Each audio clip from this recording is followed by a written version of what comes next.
My name is Reed Galen. I write at the Home Front. Joining me today for this discussion of Olson's 7 rules for dealing with autocrats is the one and only Trygve Olson. Trygve, welcome. Thanks, Reed. It's nice to be here, boys. And joining us once again, writing over at 24 Site News, is Tom LoBianco. Tom, welcome back. Hey, part two. All right, so part 2 of 7. So, Trygve, this is the part that is talking about speaking truth to power. So give us, Tom and me, and give our viewers exactly what it means when you talk about it's important to talk truth to power because you don't know where you're going to find your tipping point. Yeah, I mean, so much of these things is you don't really know what is going to cause people to move from being afraid to take action, right? Because autocratic forces are all about trying to make people afraid of standing up to them, demonstrating that they're inevitable or they're invincible or whatnot, to people being afraid that if they don't take action to change things, they're never going to have an opportunity to do that. And so, that's what the whole notion of tipping points is about. The talking truth to power is, truth is the most powerful weapon, quite frankly, that those pushing against autocrats have because um, they thrive. And if you look at MAGA here in the States, right, his supporters, and I think Tom probably sees this all the time when he goes out and covers it, they thrive on the stories he sells, whether they're based in truth or not, right? But their lives are telling a different story. He can say that tariffs are great, but for the 10% of people in the state of Wisconsin whose jobs are at risk, 72% of whom voted for Donald Trump, their lives right now are telling a different story, right? And so you have to kind of get to the truth is where those forces come together. The truth between what they're living and the truth between the stories that they're buying. So, How does that play out? Like, how do you do that? Like, is that like, fact checking everything that is a lie, or is it something else? Is it pointing out that we're losing all these jobs? I think it's one of those things where you never really know, which is why, you Mm, have to always speak truth to power. You don't really know what is going to cause that tipping point where the people move from being I'm afraid of saying anything or I'm buying into the stories and the next day, they're demanding change, mm, right? I mean, I've seen that in places. Like the first place I ever saw it was in Serbia, and mm, they went overnight from tens of thousands of people demanding change to millions of people demanding change. Um, Including people within the vertical of the power. So you don't really know where that's going to happen or what is going to be the catalyst for it. It's hard to say. Um, which gets back to the whole reason why it's rule number 2, right? Like you have to just keep pointing it out, even when it seems like futility, because you're like, how do these people keep believing this? Um, why can't they yeah, see it? It's not yeah. about you who's trying to change things. It's about the people that you're trying to change. And that gets Mm, lost very easily. mm, I mean, I think Democrats fall into that trap all the time. It's not yeah, about them and what they think. In a democracy, yes. But in the game they're in with Trump, it's not about that. yeah, Well, and so yeah. so Trygve, let's talk about that. I mean, do you have in this Mm, first 100 and some days any examples that you could hold up and say this is how you do it? mm. Um, well, I mean, are there examples of that? I think the Kennedy, Tom, you brought this up on a chat that we were on. Kennedy's the what is it, the John F. Kennedy Center or whoever Yeah, gave Reed. Mike Yeah, Pence the yeah, award, yeah. right? Is an example of that. I mean, here's the thing. A lot of times it's not the one big thing that gets you. It's the Mm, death by a million paper cuts. And mm, somebody wise in my domestic political career said to me, incumbents don't lose usually because of one big thing. They lose because of a bunch of smaller things and medium-sized things. And I think that's really true in these kinds of instances too. So let's break it down a little bit. First, we should note that the person we're talking about who went before Congress earlier this week to testify about the John F. Kennedy assassination because of these Mm, files that had been released was Alexis Coe. You can find her here on Substack at Alexis Coe. She's a great writer, presidential historian. Her book about mm, George yeah. Washington is fabulous. But she posted a piece this morning about she had a statement that she read into the record, and it was about how insane the fact is that we're still talking about this. How the idea that anything different other than what the Warren Commission had said back after the president's assassination, nothing new had come up, and the fact that any of them were spending time on this was basically ridiculous. And by all accounts, they were really, really upset that she would dare to do that. But again, when those opportunities present themselves, I think it's important because the one thing, Trig, that we got sort of fat and happy on back in 2020 was that we could speak truth to power to Donald Trump directly. But I think Mm, the important context we lost there was that it was a nationwide, if not worldwide, shutdown, and he was stuck in the residence of the White mm, House, right? Like he Right. couldn't go anywhere, and he was just watching one thing, and we knew where to find him. It's much harder to talk power to truth to power now for a couple of reasons. One, because Trump is a different person than he was. I mean, he's on the same mm, spectrum of bad, but he's worse.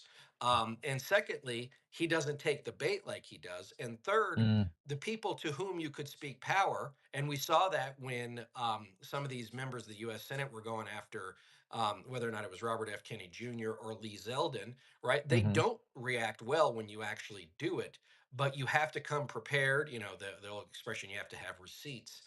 But it's easier said than done too. It's not enough to go to the podium in the Senate or mm, the well of the House and say this is bad for people, blah blah blah. Like it's not the same, right? It has to find that one possibility of sort of cutting through, right? It's and to your point, it's not about that one thing. It's that gentle mm, tap tap tap on the mm, glass that ultimately will get it to shatter. But you also have to understand what window you're tapping on to mm, extend a bad metaphor. Yeah, I mean, I think, I think in 2020, I mean, if you're talking in the context of Lincoln Project and that side of things in terms of Trump, I'm not sure that what you and I have had this conversation before, Reed. I kind of think that what it tapped into was, it started with a few guys on some phone calls and us, I mean, I've said this to you before. The first time you called me up, I thought this is a great idea, but what if no one stands up with us? I'm like, well, I guess we'll get to Reed and I will get to look our daughters in the eye and say we tried, right? Well, we're at the gallows. Uh, Right. but um, but the thing that I've seen around the world, and I think you see it here. There's the reason that you have this attempt to impose control of narratives and create fear is you don't want people to talk about it, mm, and you want to create an environment where around even around kitchen tables people don't feel safe expressing their dissent. I think in 2020, if you think about it, yes, it was the moment of Lincoln Project releasing their Joshua Tree, to use a U2 metaphor, um, was when Donald Trump said something about the song, the ad. But what it really tapped into, the power that was being communicated to, was not Donald Trump. It was all the people who were like, "I feel that way too," right? mm, Like, and that really, you know, one of the things I used to tell people around the world when I'd come in and first start working with them is it's not about them, about the autocrat. Everybody knows it's the Lukashenko sucks principle, right? Like everybody knows Lukashenko sucks in Belarus. And it isn't about you as the opposition. It's about all those people who know Lukashenko sucks, but think that you guys don't know of you guys or think you suck worse or whatever, right? And so don't spend a lot of time talking about how bad he is. Start talking about the cognitive dissonance that exists between what they're living and what they're putting up with. They're supporting tacitly in some Mm. cases in not standing up. That's really where the nexus meets more than the guy. Like, and a lot of that starts with saying to people, "You're not alone. There's lots of people who think like you do." And how But do you all right, reach so those Mm. people? all right, so let me ask you this, Tom. Mm. There are lots of people that might agree in Washington D.C. Republicans, Democrats, lobbyists, anybody who's sort of what I call the political bureaucracy. They know a lot of this is insane, Yes. but so far they're not willing to speak truth to power, right? I mean, you Mm. saw like with this big beautiful bill ridiculousness, right? There were two or three Republican House members, right, just enough to let it pass, but enough to make Yeah. Thomas Massey a household name in the Oval Office. They're like willing to do it because they're standing on what they see as principle. And when Thomas Massey and I agree on something, the world is upside down. Um, Yes. but there are very few people who are willing to do that in the Mm. in the way that Trygve is talking about, because Right. I feel like that when Democrats are doing that right now in Washington D.C., elected Democrats, they don't seem to be getting it. And I Yeah. don't know if that's that they're speaking to the wrong people, they're saying the wrong thing, they're saying it in the wrong key. I don't know. I mean, but that's the sense, is that like that they should be able to speak to the people that Trygve is talking about, but for some reason there's a block between what they're saying and the people listening. Yeah. Uh, uh, this reminds me of somebody was asking me about some of the Democratic, 2028, and and first, if you, as you rightly noted, Reed. Well, let's deal with that first things first. Okay, let's start, looking at down the road.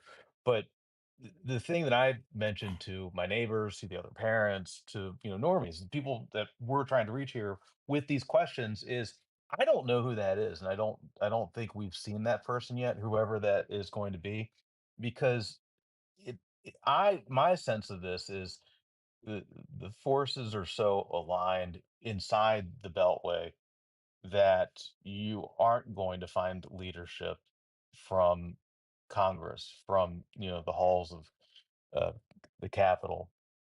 Instead, out out in the country, frankly, across the nation.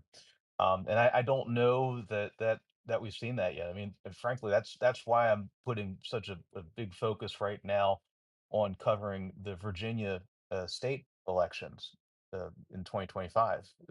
First the primaries are coming up in 1 month, and then the Hmm. in November, because there is an Alexandria Ocasio-Cortez out there who we don't know about yet, who is going to, through primary or whatever, beat it was Joe Crowley back in the day. I think it was Joe Hmm. Crowley. Um, we don't know who that person is yet. And I think the answers are outside the Beltway, where these battles are happening now. And some of these special elections in Omaha, you just had that the election for the mayor out there. So uh, I'm not looking for leadership inside the Beltway, frankly, but it is out there. I mean, this is a big country. So, can this is a little bit off topic, but while I have you here, you guys can both appreciate this. So, I was texting with a friend of mine who was just coming back from the American Association of Political Consultants convention. It was in Ah, Colorado Springs this year, and yeah. if you haven't been unfortunate enough to attend one, don't. They give away these things called polys. I think I got one around here somewhere. Oh, is this a Hey, poly? No, that's a telly. nice. I have a telly, but not a poly. Um, and what they said Trig's was got one. that Here's mine. how, It's in two What's pieces. up? It fell off, but yeah, that's what it looks like. Trigby cared End so of the much he has year. to glue it back together. Um, but what this person said was that everybody, for the most part, got along. That the Republicans and the Democrats Mm, were on stage together and played nicely in the sandbox. And I got to be honest with you, that was something that was not surprising, but mm, somehow still disappointing, which was like, to your point, Tom, like, going back to rule number one from last week, still thinking either they don't understand the game we're in, or just hoping to God, Trig, that they can keep playing the one they know. I just think, I mean, if there's a lesson that I've learned in all this, which I learned back in confirmation at Ezekiel Lutheran Church in rural Wisconsin long ago, but I never really fully appreciated, is that the 30 pieces of silver thing in the Bible is real, right? Like, and that's why you're seeing it. The 30 pieces of silver obviously is metaphorical. For some, it's power. For some, it's money. It's, I mean, Washington D.C. is filled with people who can rationalize just about anything and have all kinds of disincentives to stepping up. And I mean, you sit at dinner parties and other places and listen to them provide those rationales, and a lot of times you just think to yourself, well, your kids or grandkids are going to loathe you if this goes the wrong way. But I don't know. I think you probably see that in the reporting class, Tom. Like Yeah, there's yeah, there is career interest in playing the game. yeah. I mean, I think it goes back to what we talked about in the first episode. Play the game that you're in, which is Right. recognizing the game that you're in. And for a lot of folks, that is hard. Yeah. This is not something, if you have not had global exposure, which is a lot of Americans, right? I mean, that Mm. is part of Yeah. the privilege of, what we've built in this country, which is that you don't have to be aware, or previously, I should say, did not have to be intensely aware of what was going on because we, had good leadership previously handling this, whatever their faults. Um, but for the folks who have been, as Trig, you've done, which is why we have you here, thank God, Right. um, to deliver this wisdom because for the folks around the world who've seen this, they're like, yeah, I know what this is, Mm-hmm. and but for so many Americans, they don't, and it's hard because it's like, the Hollywood version of a coup, of an autocracy is, tanks in the street, not just on the president's birthday. It's, the guerrilla, coming out down from the mountains. All right. It's That's not what we have here. What we have here is, for now at least, God knows with the economy and what might happen with the tariffs and the realigning of law enforcement away from law enforcement towards like this repositioned deportation force, which I keep hearing about. Maybe there's a delayed in seeing that. And we are starting to see it, and in the truth to power part, places like Axios, which is wants the access, can't report about this. But ironically enough, the Daily Mail out of Britain, the British newspapers, amazing on the left and the right, um, they're the ones breaking open the stories about Walmart changing the prices. Right, that's what people see. All right, so I'm not. I don't want to be naive, maybe hopeful, I guess, because it's not. I mean, this isn't Russia. This is not China, where you shut down internet. All right, like we're part of the globe, and the globe is part of us, and there are many ways to see these stories. So, Well, so you know, Trigby, let me ask you this, and this goes back to the people who need to hear, right, the truth, right, the Mhm. speaking truth to power, which is I mean, I've often said that MAGA buys in bulk and it sells one at a time. Yeah.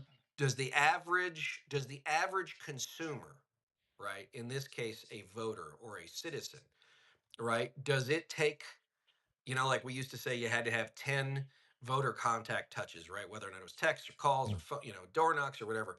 Does it take multiple taps on that glass for get them to look up, right? Or is it your point, like, that it could be one thing? Because that's the thing, is like, if you see people turning out for marches or protests, they're already in, right? Like, you don't have to convince them. They are activists. They are dyed in the mm, wool in their belief systems, whatever that belief system might be.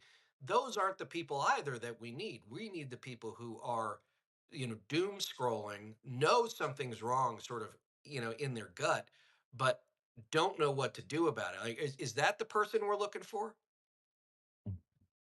Well, I mean, it takes a village, Reed. Um, That's what they tell me, and I am happy to be that village, the much to my I children's chagrin most of the time. I have stolen your line about buying in bulk. By the way, I use that all the time now.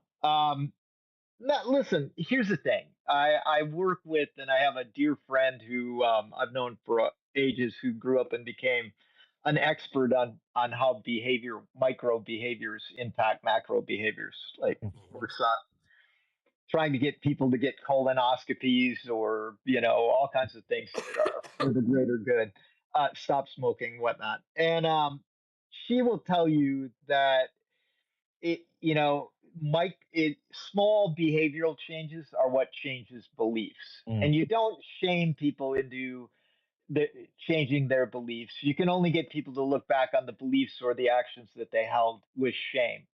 Um, and I think there's a lot of truth to that. So, I mean, there's a tendency for people to want to, magically have it all change.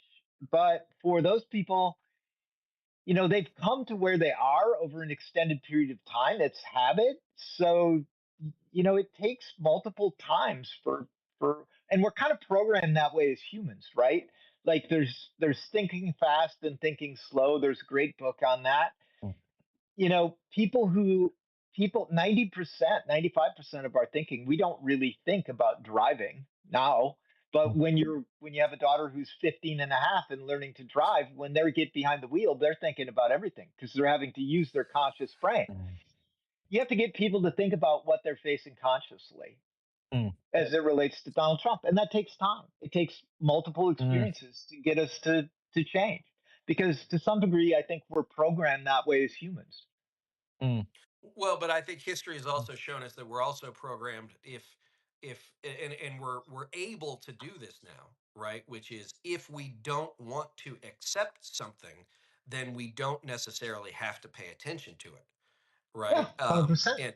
And mm, that's all well and good, and until the reality that we all do in fact live in, but so many of us, probably me included, are able to mm, basically ignore 70% of, right, if it doesn't, if you don't have to deal with it right away. Is And that's what I thought, whether or not we talk about these tariffs, right, and just sort of the economic uncertainty that's come from a lot of this stuff is, you know for high net worth individuals in Republican swing districts, right, whose retirement savings is locked up in 401ks and IRAs that are made up of mutual funds, which are made up of mm, equities and bonds, right?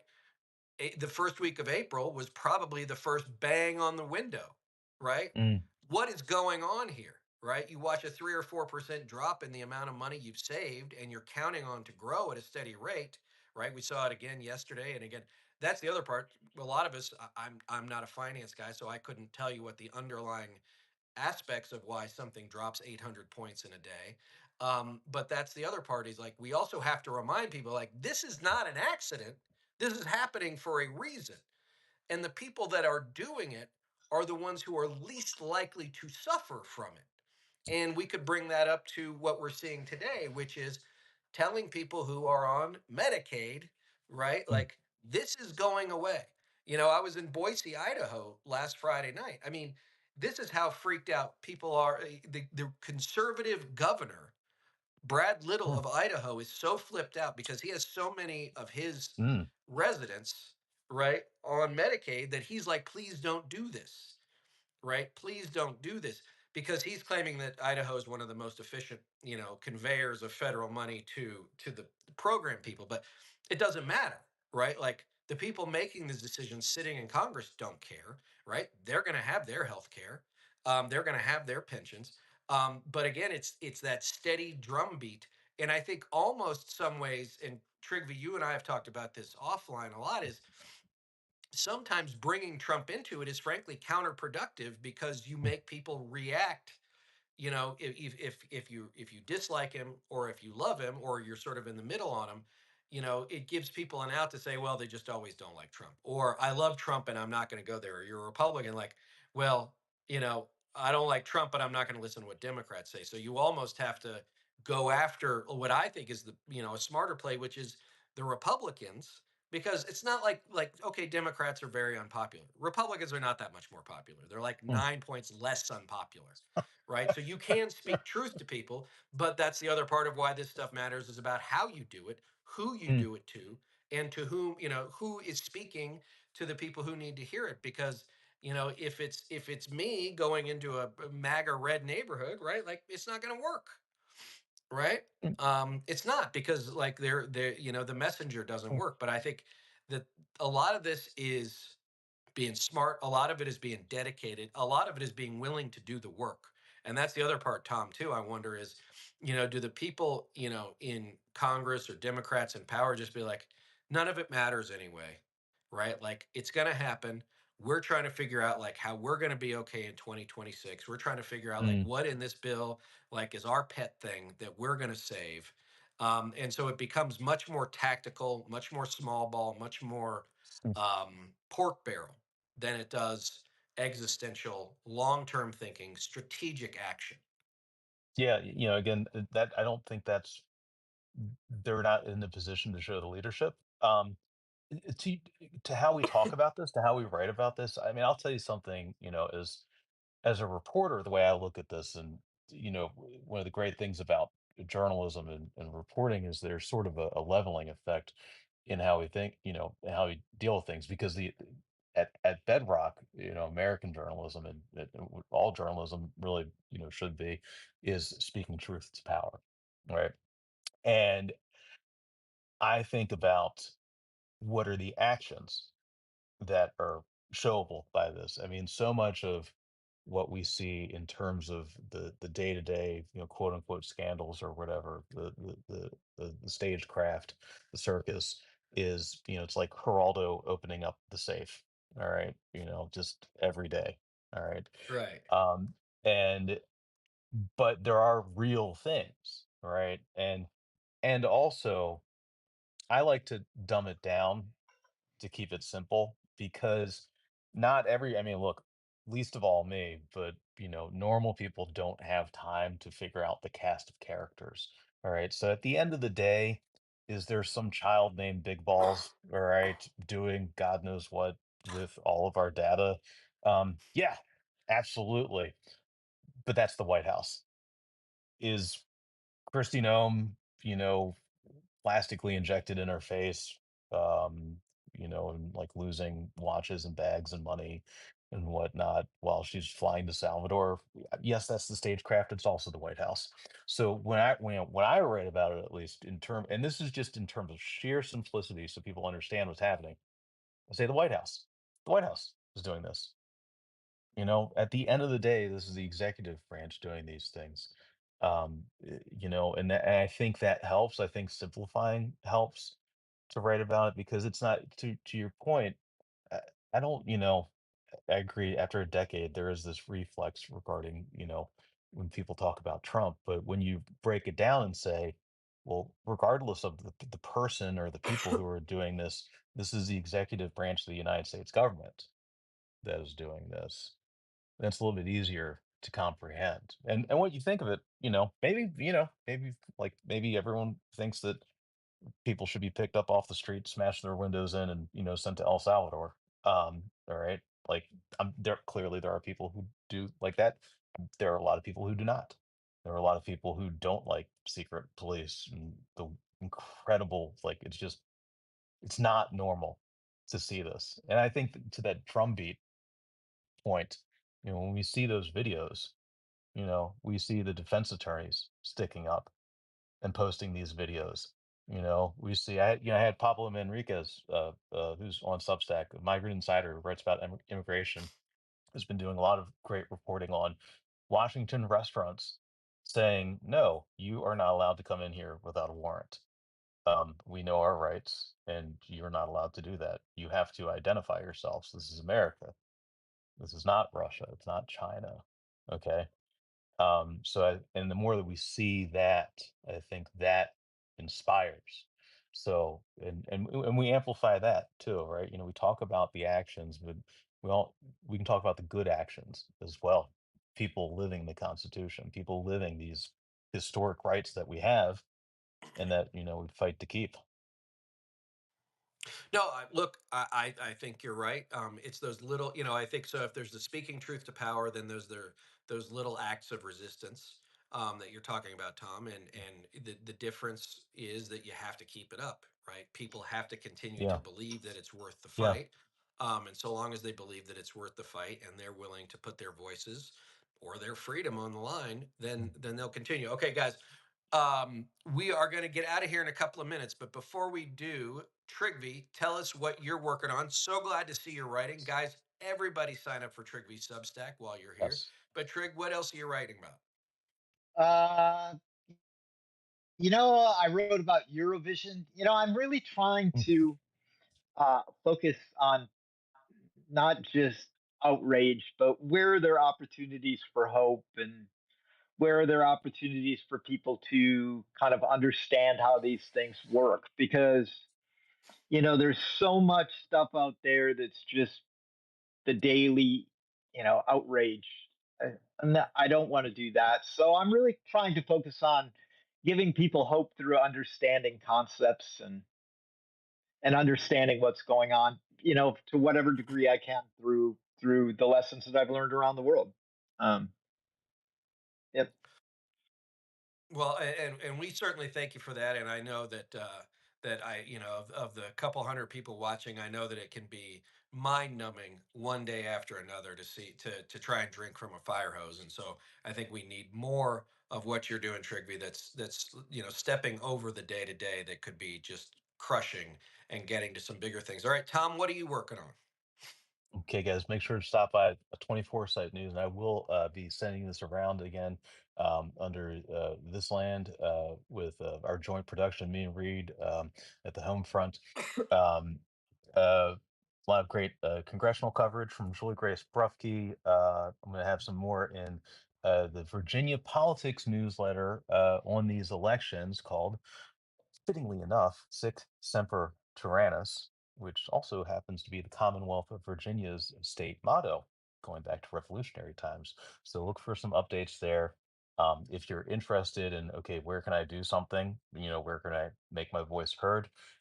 These elections are happening now. Um, and I'll tell you this too, folks do seem to be trying to amp things up to draw attention to it, which is hilarious. We had the one House of Delegates candidate down near North Carolina, I think near Roanoke maybe, who announced she's a swinger, and she wanted everybody to know that, so somebody would not like out that in the opposition research that is done on every single House of Delegates candidate, clearly. So actually, All it's right. actually, Well, I mean, it's hilarious and incredible. There's some incredible. We're non-terrestrial, all right. We're not FCC well, regulated. look, There's some incredible shit happening in Virginia. Okay. well, look, I guess if you believe in individual liberty, whatever it takes. Just on a cultural note, Sic Semper Tyrannis, also the thing that John Wilkes Booth yelled Oh, after he shot Abraham Lincoln, and the same thing that Crazy Joe Davola yelled after he hit Kramer in the head on Seinfeld many moons ago. So for those of you that are Seinfeld fans, all right, guys. Please go to the home front. I have a post up today that, to me, really speaks to something that is very, very scary, but also brings it down to very, very baseline levels. I talk about the idea that the federal government, the Trump administration, wants to spend $1 trillion over the next 10 years updating and revamping America's nuclear arsenal, about 5,300 warheads. But if you peek down under the cover of that, a lot of it comes because we've had a 25% increase in these things over the last 2 years. The new missile that is supposed to be created is 81% over budget already. And not shockingly, there is a think tank who is dedicated to nuclear weapons. Yes, only in America. They also have a podcast. Who could believe that? I guess we here in America could. But that think tank also receives money from national laboratories and major colleges who are getting federal grants, which means they are spending your money on a private think tank to do what? Yes, spend more money on nuclear weapons, money that we already don't have. So go ahead and check that out. I don't know why, guys, this stuck in my head. It's not to say that we should disarm, but I think that given that we're another $1.7 trillion in the hole this year on a federal deficit, maybe we should think about how to spend better, not just more. All right. Gentlemen, thank you so much for joining me. Guys, we will keep you posted on when number 3 is coming next week. Until then, please sign up for 24 Site. Please sign up for Searching for Hope. Please sign up for the Home Front, and we will see y'all soon. Bye bye. Thanks, guys.